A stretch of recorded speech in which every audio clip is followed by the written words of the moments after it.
பிஸ்மில்லாஹ் ரஹ்மான் ரஹீம். கண்ணியமிக்க சகோதர சகோதரிகளே, அல்லாஹின் நல்லடியார்களே, அஸ்ஸலாமு அலைக்கும் வரஹ்மத்துல்லாஹி வரகாத்துஹு. அல்ஹம்துலில்லாஹ். அல்லாஹும்ம ஸல்லி அலா முஹம்மதின் வஅலா ஆலி முஹம்மதின் வபாரிக் வஸல்லிம். இன்னைக்கு நம்ம பாத்தீங்கன்னா காலை நேரத்துல, அதாவது தஹஜத்துக்கு முன்னாடி நீங்க செஞ்சாலும் சரி, அதாவது சஹருக்கு முன்னாடி தஹஜத்துடைய நேரம், அதுதான் தஹஜத்துடைய நேரம். அதுல நீங்க இதை செஞ்சாலும் சரி, இல்ல நான் சஹர்லாம் செஞ்சுட்டேன் அப்புறமா செஞ்சுக்கிட்டான்னு கேட்டாலும் அப்புறமும் நீங்க செஞ்சுக்கலாம். ஏன்னா டைம் இருக்கிறத பொறுத்துதான் நம்ம காலை சஹர் நேரத்துல அமல் செய்ய முடியும், நமக்கு தெரியும். அதனால நீங்க காலையில சஹருக்கு முன்னாடி அந்த தஹஜத் நேரத்துல செஞ்சாலும் சரி, சஹர் செஞ்ச கையோட நீங்க இந்த அமலை செஞ்சுக்கிட்டாலும் சரி, ரொம்ப ரொம்ப பண்ணலாமல் அந்த நேரத்துல நபி அவர்கள் செஞ்சாங்க. 11 வசனங்கள், குர்ஆன்ல இருக்கக்கூடிய 11 வசனங்கள் அப்போதுதான் இறங்குச்சு.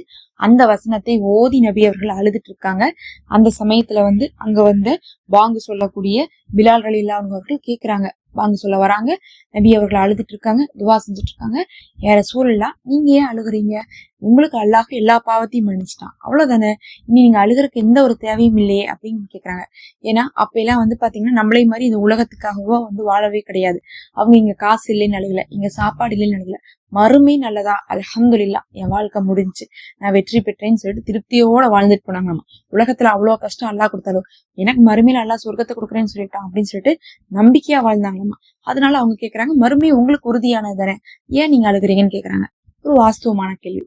உடனே நபி அவர்கள் சொல்றாங்க, நான் எப்படி அழுகாமல் இருக்கிறது அப்படின்னு சொல்லிட்டு நபி அவர்கள் கேக்குறாங்க. உங்க பாவம் தான் மன்னிக்கப்பட்டுருச்சுன்னு கேட்கும்போது அல்லாஹ் இந்த வசனத்தை இறக்கியிருக்கான். இத உணர்ந்து அமல் செய்யாதவங்களுக்கு, இதை உணராதவங்களுக்கு அல்லாஹ் நஷ்டத்தை தான் கொடுப்பான் அப்படின்னு சொல்றாங்க. அப்ப அந்த ஆயத்து இறங்குது. அந்த ஆயத்தை உணரும் போதுதான் அவங்க அழுகுறாங்க. அப்ப அந்த ஆயத்து தான் அந்த நேரத்துல இறங்கின ஒரு ஆயத்தாக சூரா ஆல இம்ரான்ல வரக்கூடிய கடைசி 11 ஆயத்து இருக்கு. அதை உணரணும். அதை உணர்றவங்களுக்கு கண்டிப்பா அல்லாஹ் என்ன பண்றான், சிறந்ததை கொடுக்குறான். உணராதவங்களுக்கு நஷ்டத்தை கொடுக்குறான்னு அல்லாஹ் சொல்லியிருக்காங்க.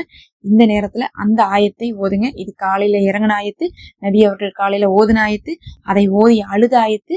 இதை ஓதி விட்டு நீங்கள் கேட்டா அல்லாஹ் துவாவை கபூலாக்குவான். இப்ப அந்த ஆயத்துல அல்லாஹ் என்ன சொல்லியிருக்கான்னு சொல்லிட்டு நான் சொல்றேன், நீங்க கேட்டுக்கொள்ளுங்க. நீங்க அரபியில ஓதிக்கொள்ளுங்க, அர்த்தத்தை ஞாபகம் வச்சு ஓதிக்கோங்க. நிச்சயமாக வானம் பூமி ஆகியவற்றின் படைப்பிலும் இரவு பகல் மாறி மாறி வருவதிலும் அறிவுடையோருக்கு அத்தாட்சிகள் இருக்கு. அல்லாஹ் என்ன சொல்றான், வானம் பூமி படைச்சதை பாருங்க, காலை மாலை மாறுவதை பாருங்க, இதுல எல்லாம் அறிவு இருந்தா உங்களுக்கு அத்தாட்சி இருக்குன்னு சொல்றான். ஏன்னா இதை பார்த்து கூட இறைவன் ஒருத்தன் இல்லைன்னு சொல்லிட்டு நினைச்சிட்டு இருக்காங்க இந்த உலகத்துல நிறைய பேர். இதெல்லாம் பார்க்கும் போது கூட உங்களுக்கு எல்லாம் தெரியலையான்னு நல்லா கேக்குறான். இன்னும் அத்தையோர் நின்ற நிலையிலும் இருந்த இருப்பிலும் தங்கள் விழாப்புறத்திலும் சாய்ந்திருக்கும் போதும் அல்லாஹ்வை நினைவு கூர்ந்து துதிக்கிறார்கள். வானங்கள் பூமி ஆகியவற்றின் படைப்பை பற்றி சிந்தித்து, எங்கள் இறைவா, இவற்றையெல்லாம் நீ வீணாக படைக்கவில்லை, நீ தூய்மையானவன், நெருப்பின் வேதனையிலிருந்து எங்களை காப்பாத்துன்னு சொல்லுவாங்க. அப்படி யார் உணர்றாங்களோ அவங்க என்ன பண்ணுவாங்க, நின்ற நிலைமையில நின்றுட்டு இருக்கும் போது, உட்கார்ந்த நிலைமையில உட்கார்ந்து இருக்கும் போது, படுத்திருக்க நிலைமையில சாஞ்சிருக்கும் போது திக்ரு செஞ்சுக்கிட்டே இருப்பாங்க. இதை எதையுமே நீ வீணா படைக்கல அப்படின்னு அவங்க வாயால அவங்க சொல்லுவாங்களாமா. சொல்லிட்டு நரக நெருப்புல இருந்து என்னை காப்பாத்துன்னு கேட்பாங்களாமா. எங்கள் இறைவா, நீ எவரை நரக நெருப்பில் புகுத்தினாயோ அவரை நிச்சயமாக நீ இழிவாக்கி விட்டாய். மேலும் அக்கிரமக்காரர்களுக்கு உதவி செய்வோர் யாரும் இல்லை.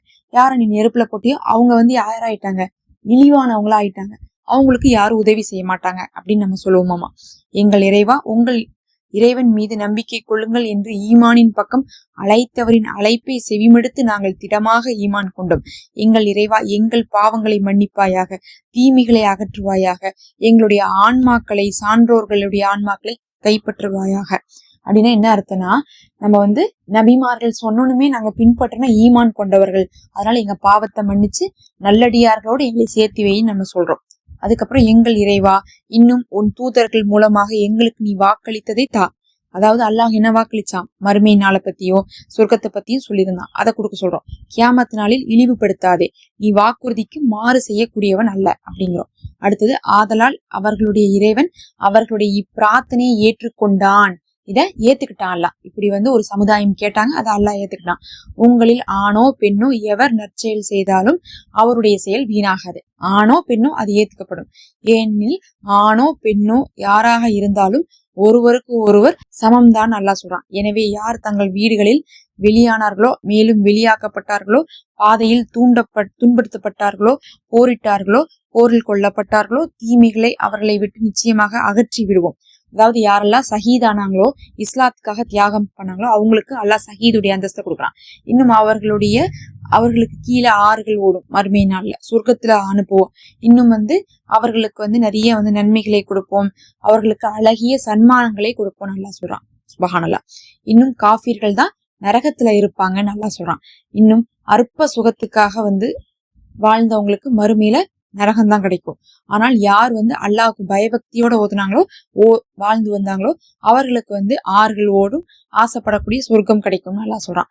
மேலும் நிச்சயமாக வேதமுடையவர்கள் சிலர் இருக்கிறார்கள், அவர்கள் அல்லாஹ்வின் மீது இறக்கப்பட்ட வேதத்தின் மீது இறக்கப்பட்ட மற்றவர்கள் மீது நம்பிக்கை வைக்கிறார்கள், அல்லாஹ்வுக்கு அஞ்சுகிறார்கள், அல்லாஹ்வுடைய வசனம் அற்ப விலைக்கு விற்க மாட்டார்கள். இத்தகையோருக்கு நற்கூலியும் இறைவனிடம் இருக்கிறது, கணக்கு வாங்குவதில் மிகவும் தீவிரமானவர். இன்னும் யார அல்லாஹ் உயர்த்தி சொல்றானா, அல்லாஹ் இறக்கிய வேதத்தை நம்பி அதை பின்பற்றி அதை காசுக்கா விற்க மாட்டாங்கன்னு நல்லா சொல்றான்.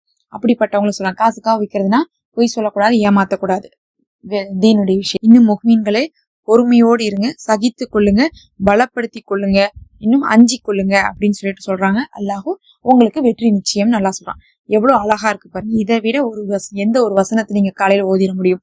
இந்த 11 வசனத்தையும் நீங்க ஓதுங்க. அதுல இருக்கக்கூடிய அர்த்தம்லாம் ஒரு தடவை பிடிச்சிங்கன்னா கூட, இப்ப சும்மா சாதாரணமா பிடிச்சா கூட நமக்கு புரியுது. அதுக்கெல்லாம் தஃசீரே தேவைப்படாது. இதை ஓதிவாங்க, ஒரு தடவை ஓதுங்க, உங்களுடைய துவாக்கள் கபூலாகட்டும். இந்த மாதிரி பயன் தரக்கூடிய அமல்களை குறுகிய நேரத்துல போட்டுட்டு இருக்கோம். மறக்காம சப்ஸ்கிரைப் பண்ணிக்கோங்க. நம்ம சேனல்ல மெம்பர்ஷிப் இருக்கு, ஜாயின் பண்ணிக்கோங்க.